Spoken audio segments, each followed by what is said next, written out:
Carolina is one of the states where coronavirus is actually on the rise right now.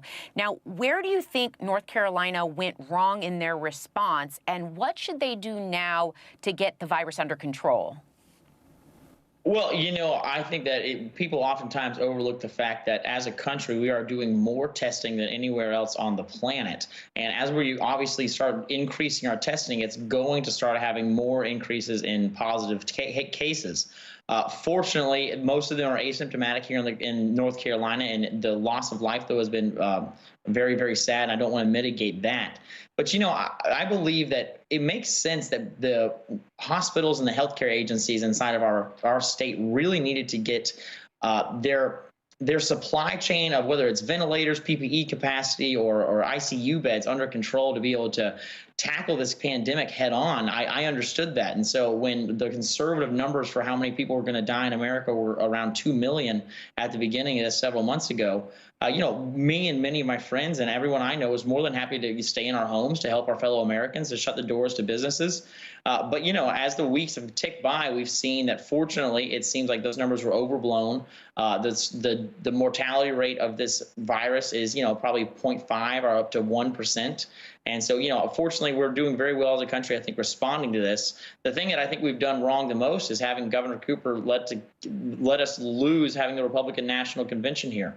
The financial aspects that's been attacking our country cannot be underestimated. And we've lost $40 million in revenue to, suburban Charlotte because Governor Cooper would not allow the convention to be held here. And so I think that's been our biggest misstep.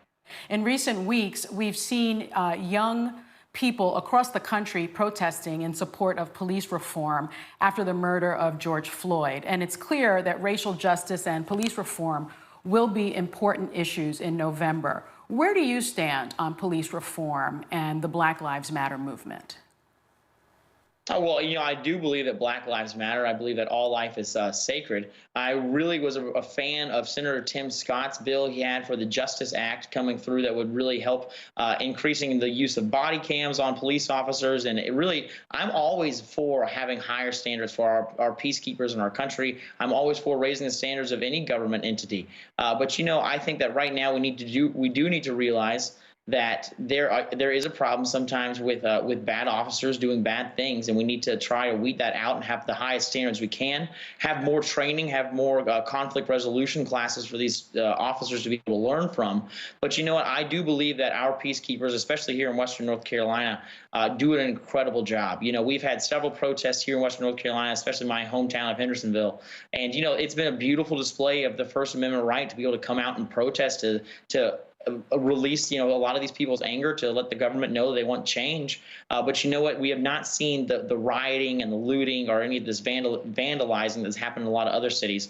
And, we have very sober-minded people who are coming out and they just want to have an honest and fair debate. And I think that's absolutely fair. But I'm always for holding police to higher standards. But I do believe our officers do a great job overwhelmingly in our country.